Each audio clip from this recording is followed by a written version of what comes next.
खेड्यातले आम्ही त्याच्यापेक्षा खेड्यातले आमच्या बीडाकडे कुत्र्याचे 3 प्रकार आहेत. साधा कुत्रा, पिसाळ्याला कुत्रा आणि खरजुला कुत्रा. तसा हा खरजुला कुत्रा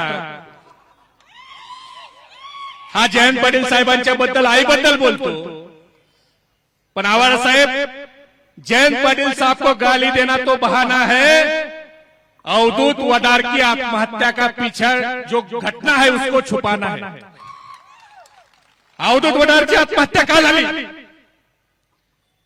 ह्या हरामखोराच्या पीएनं त्या अवधूत वडारला त्या ठिकाणी मारहाण केली, बोगस बिल लिहायला लावले. कोण तो? याचा पवार नावाचा जिल्हा परिषद सदस्य. त्याने दमदाटी केली आणि त्याच्या पायी त्या अवधूत वडारनं आत्महत्या केली. पोहता येणारा माणूस आहे अमोल दादा.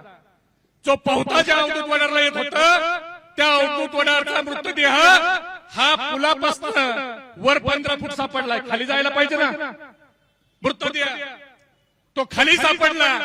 मग ह्या पवारची आणि त्याचा जो पीए, आम्हाला वाटलं आमच्याकडेच काय लंके साहेब, आमचं बीडच बदनाम आहे. अरे हे बीड पेक्षा पुढची व्हरायटी ना. आमच्याकडे ना इंजिनियरनी आमदाराला कंटाळून आत्महत्या केली. देवेंद्र फडणवीस, तुम्हाला लाज वाटत नाही का? तुम्ही मुख्यमंत्री असलेल्या राज्यामध्ये तुमच्या आमदाराच्या पीएचं नाव घेऊन त्या मृत इंजिनियरची आई आणि बहीण टाव फोडतीये, त्याला तुम्ही न्याय कधी देणार? सेम प्रकरण घडलं 2 वर्षापूर्वी. अमोल करांडे झऱ्याचा, त्याची जमीन कुणी हडपली. त्याची जमीन घेतल्यावर त्या अमोल करांडेची त्याचा देखील मृत्यू टोपे साहेब सेम पद्धतीने झाला. तो देखील मृतदेह कुठे सापडला? आणि कोल्हापूर रोडवरल्या पंचरत्नाचा डाटा काढायला लावू नको.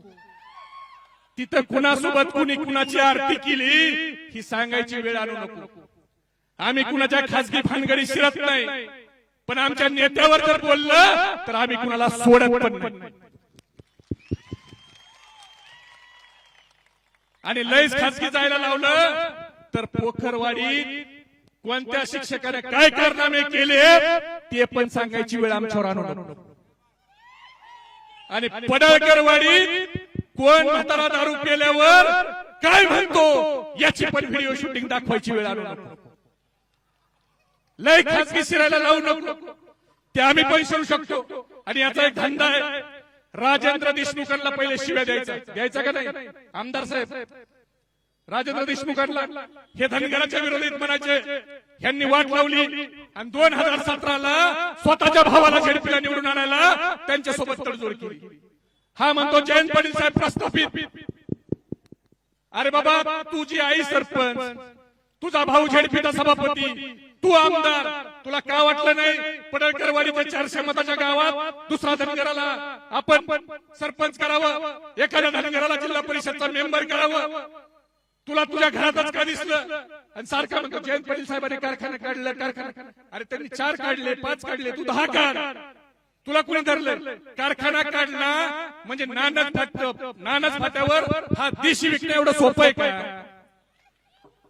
त्यामुळं बोलणारे वक्ते भरपूर आहेत. मला एवढंच त्याला सांगायचंय की खरजुल्या कुत्रे आणि त्याचे जे काही बगल बच्चे आहेत त्यांना येणाऱ्या काळात त्याच भाषेत उत्तर मिळेल. आता isakal.com आहे देशातील नंबर 1 ची मराठी न्यूज वेबसाईट. प्रत्येक अपडेटसाठी isakal.com ला नक्की भेट द्या. कुत्र्यामध्ये 3 प्रकार आहेत आमच्या मराठवाड्यात.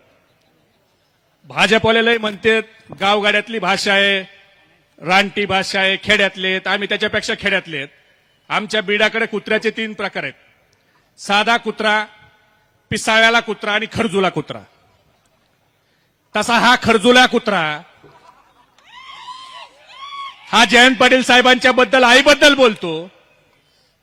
पण आवार साहेब, जयंत पाटिल साहब को गाली देना तो बहाना है, अवधूत वडार की आत्महत्या का पीछे जो घटना है उसको छुपाना है. अवधूत वडारची आत्महत्या का झाली?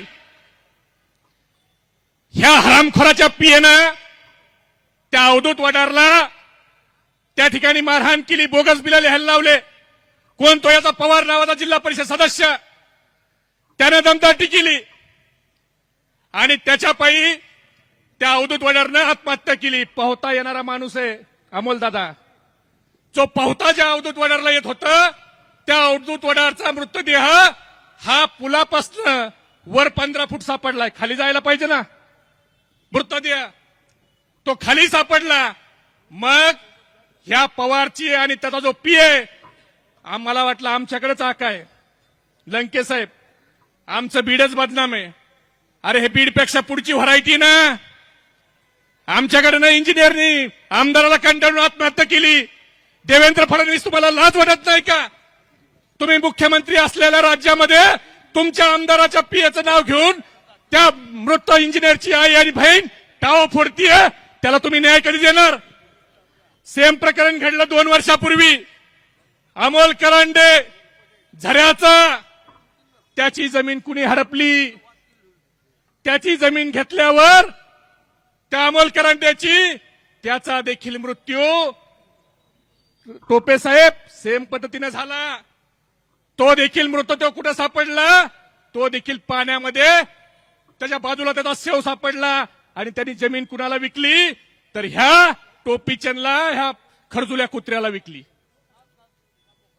त्याचा चौकशी करणार का नाही तुम्ही? आता उद्या त्या पडळकरवाडीतली आमची पडळकर आजी 85 वर्षाची, तिची जमीन कुणी नावावर करून घेतली. आता उद्या अवधूत वडार आणि अमोल करंडे सारखं त्या पडळकर आजीचं जर झालं तर नवल वाटू देऊ नका. अरे आमच्या बीडला आणि परळीला कमी आहे, त्याच्यापेक्षा जास्त तुमच्या सांगली जिल्ह्यात ह्या खरजुल्या कुत्र्यामुळे व्हायला लागलंय. आणि हा काय म्हणतो? भिकारचोट जयंत पाटील साहेबाला. अरे लका, तू भिकारचोट तू आहेस. हा सारखा सांगतो 2007 पासून मी सफारीत फिरतो. अरे 2006 तू एमएटीवर फिरत होता. 2007 झऱ्याचं जलस्वराज्याचं काम मिळालं, त्याचं 9 लाख रुपयाचं बोगस बिल काढलं आणि पुण्याला भांडारीच्या शोरूम मध्ये जाऊन ती सफारी गाडी घेतली, त्याची पासिंग केली नाही, बाकीचं पैसे पण तू भरले नाही. आणि सारखा म्हणतो जयंत पाटील साहेब माझ्यावर खोटे गुन्हे दाखल करतात. काही व्हिडिओमध्ये म्हणतो अरे बाबा माझ्यावर खोटे गुन्हे दाखल करतात. अरे बाबा, फिर्याद द्यायला तुझ्या विरोधात जयंत पाटील साहेब, स्वर्गीय आर राबा हे गेले नव्हते. तुझ्या विरोधात मंगळसूत्र चोरीची केस कुणी केली? थोरातनं केली. वळवणचे थोरात हे धनगर समाजाचे आहेत. त्यांनी जाऊन तू मंगळसूत्र चोरलं म्हणून तक्रार दिली. जयंत पाटील साहेब गेले नव्हते, आर राबा गेले नव्हते. त्याच्यानंतर झऱ्याला जी केस झाली मारहाणीची तुझ्यावर, ती मेटकरी नावाच्या व्यक्तीने केली. ते फिर्यादी मेटकरी हे धनगर समाजाचे आहेत, ते दुसऱ्या कोणत्या समाजाचे नाहीत. जल स्वराज्याचे जर तू काम बोगस केलं, त्याची जी तक्रार कुरुंदवाडीच्या नारायण चौरेंनी केली, ते नारायण चौरे आता तुझ्या सोबत आहेत, ते देखील धनगर समाजाचे आहेत, ते इतर समाजाचे नाहीत. तू काय धनगर समाजाचं नाव घेऊन सारखं हे करतो? तू लोक मारणार, तू जमिनी खाणार आणि तुझ्यावर वेळ आली की तू समाज पुढे करणार, लोकांना शिव्या देणार. अरे तुझ्यापेक्षा चांगल्या शिव्या आम्हाला देता येतात टोपीचंद. तुला काय वाटतं तुलाच लय शिव्या देता येतात का? आणि नेबळत तुझे जे बगलबच्चे 2-4 जण पिलावळी पाळलेल्या त्या लोकांना शहाणपणा शिकवतात.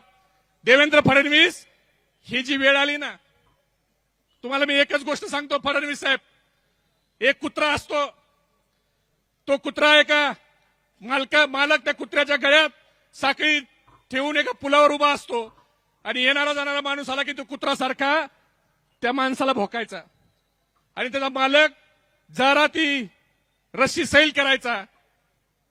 एकदा झालं, 2दा झालं, 3दा झालं, नंतर मात्र सगळे लोक मिळून त्या कुत्र्याला काही करीत नाहीत, त्या कुत्र्याच्या मालकाला चोपून काढतात. तसा आज ह्या कुत्र्याचा मालक कोण आहे? उद्या जर ह्या टोपीच्या आमच्या नेत्यावर बोलला, पवार साहेबांवर बोलला, जयंत पाटील साहेबांवर बोलला, तर आम्ही त्याच्यावर बोलणार नाही. आम्ही देवेंद्र फडणवीस साहेब तुमच्यावर बोलू. देवेंद्र फडणवीस तुमच्यावर आता आम्हाला बोलावं लागेल. आमचा एक आमदार कुणी बोलत नाही. साधे चिल्लर चल्लर सोशल मीडियावरचे पोरं बोलत असतील. एक आमदार, एक खासदार कधी खालच्या पातळीचा बोलला? कधीच बोलला नाही. पण आज तुम्ही जे हे रोपटं लावलंय आणि हा सारखा सांगतो धनगर समाज, धनगर समाज. मित्रांनो, याच्या सोबत प्रत्येक गुन्ह्यात असलेले राजू अर्जुन आज कुठे त्याच्या सोबत आहेत का? बंडू काथोरे आज याच्या सोबत आहेत का? राजू जानकर इथंच आहेत ते. तानाजी यमगर, ह्या तानाजी यमगर कडनं 2009 ला यांनी 50 लाख रुपये उधार घेतले, अजून त्यांचे पैसे आणि परत दिले नाही. प्रभाकर पुजारी, किती नावं घ्यायची? ज्या लोकांनी याला राजकारणात धनगर समाजाच्या पोरांनी मोठा केला त्या सगळ्या पोरा ज्याच्यापासून लांब आहेत. आणि मला याच्याबद्दल हा बोलतो ना काही वाटत नाही शिंदे साहेब, कारण ह्याचे आजोबा यांचं नाव बाबा पडळकर. ते बाबा पडळकर इंग्रजाचे खोत होते आणि ते इंग्रजाचा शेतसारा गोळा करायचे. बरोबर आहे का? बरोबर आहे का जातोले पडळकर वाडीवाले? बरोबर आहे का? त्याच्यामुळं झरे परिसरात यांना गद्दार घर म्हणून ओळखलं जातं. आणि हे गद्दार आज खुर्चीवर बसल्यावर चुकीच्या पद्धतीने आदरणीय जयंत पाटील साहेबांवर बोलतायत. मला तू खरजुल्या कुत्र्याला एवढंच सांगायचंय, तू लय खासगी भानगडीत पडू नको. आतापर्यंत मला धैर्यशील बाह्य वाटलं हा 42 वर्षाचा रांडवा आहे, याचं लग्न झालं नाही म्हणून हा साहेबाच्यावर जरा खालच्या पातळीवर टीका करतोय.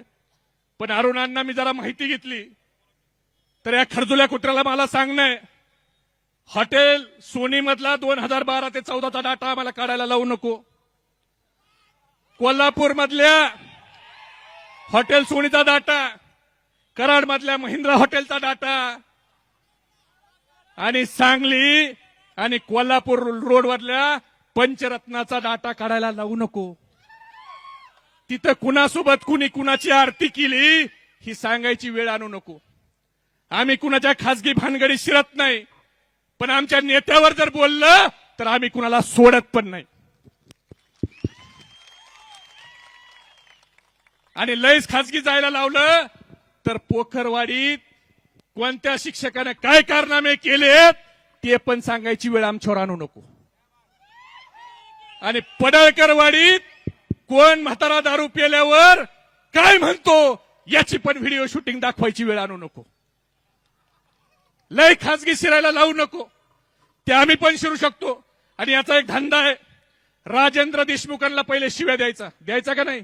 आमदार साहेब राजेंद्र देशमुखांना हे धनगराच्या विरोधीत म्हणायचे, ह्यांनी वाट लावली आणि 2017ला स्वतःच्या भावाला झेडपीला निवडून आणायला त्यांच्यासोबत तडजोड केली. हा म्हणतो जयंत पाटील साहेब प्रस्थापित. अरे बाबा, तुझी आई सरपंच, तुझा भाऊ झेडपीचा सभापती, तू आमदार, तुला का वाटलं नाही पडळकरवाडीच्या 400 मताच्या गावात दुसरा धनगराला आपण सरपंच करावं, एखाद्या धनगराला जिल्हा परिषदचा मेंबर करावं? तुला तुझ्या घरातच का दिसलं? आणि सारखा म्हणतो जयंत पाटील साहेबांनी कारखाना काढलं, कारखाना. अरे त्यांनी 4 काढले, 5 काढले, तू 10 काढ. तुला कुणी धरलंय? कारखाना काढला म्हणजे नानच फाट्यावर हा देशी विकणं एवढं सोपं आहे का? त्यामुळं बोलणारे वक्ते भरपूर आहेत. मला एवढंच त्याला सांगायचंय की खरजुल्या कुत्रे आणि त्याचे जे काही बगलबच्चे आहेत त्यांना येणाऱ्या काळात त्याच भाषेत उत्तर मिळेल आणि त्याच्या मालकाला देखील मिळेल. धन्यवाद. जय हिंद, जय महाराष्ट्र. महाराष्ट्रातील सर्व बातम्यांचे विश्वासार्ह व्यासपीठ. सकाळच्या सर्व सोशल मीडिया प्लॅटफॉर्मला लाईक, फॉलो आणि सबस्क्राईब करा. तसंच सर्व नोटिफिकेशनसाठी बेल आयकॉन प्रेस करायला विसरू नका.